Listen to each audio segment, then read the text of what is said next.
Just listen for a minute.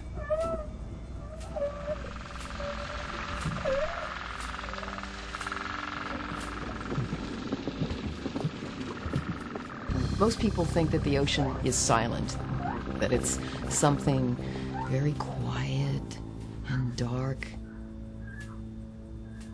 And that's completely wrong. The oceans are a very noisy place. You've got earthquakes going on, you've got volcanoes going off. And the noisiest thing in the ocean are the animals themselves. If you put your head in the water, you hear lots of crackling noises. Well, those are actually shrimp making clicks with their claws. Fish are croaking. Groupers are making booming noises, big gulpers, and then, of course, whales. Whales hear all of these sounds, including the ones they make. And they hear loads better than we do. These animals hear really well underwater. They hear underwater, at depth, under pressure. How do they do that? Answering questions like this is Dr. Darlene Ketten's job.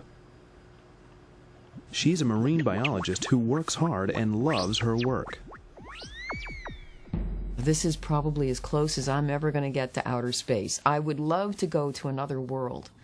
3/4 of this planet is covered with another world.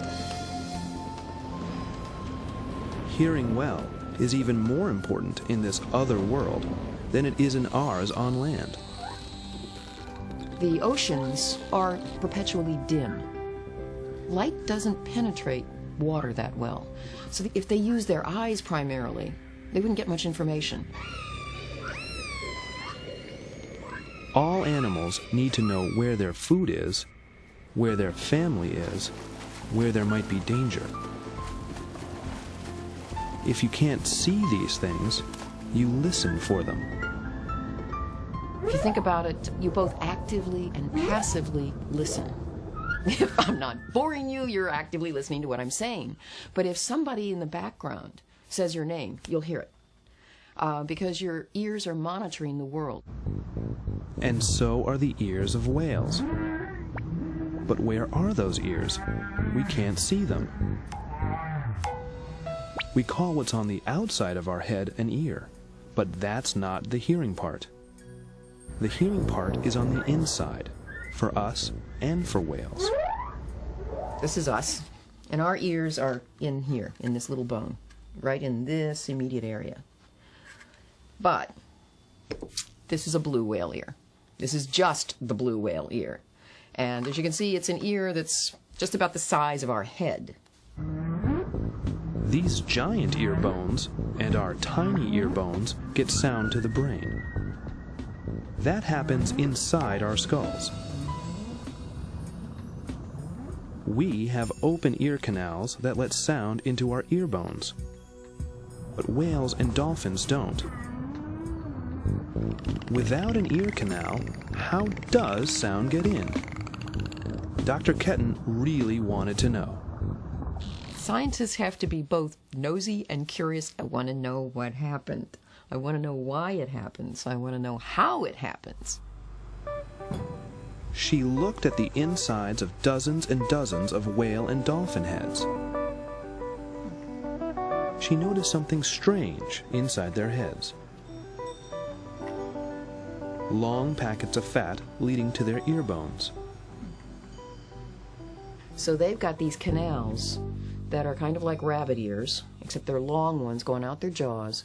And if sometimes you'll see a dolphin, if it's listening, it's turning its head. Well, that's just like our turning our heads like this. It's moving these fats that lead to their ears so that it can use like antenna to pick up differences in the sound.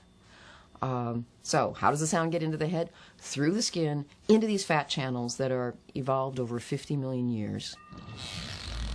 That was Dr. Ketten's idea, her hypothesis. The idea of a hypothesis is that you think you know the explanation for a phenomenon, and then you test it and see whether or not your hypothesis holds true. If it doesn't, go back to square one and learn from the mistake where it went wrong, how you have to change that hypothesis. So she tested her hypothesis over and over, and it turned out to be right. There's that little sudden spark of, that was right, or, I got it. But scientists' ideas are not always right. I don't think I'm queen of the universe and get to always be right.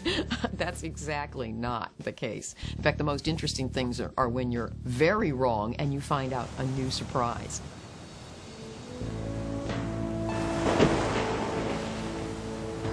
So now that Dr. Ketton knows how whales hear, what do you think she'll try to learn about whales next?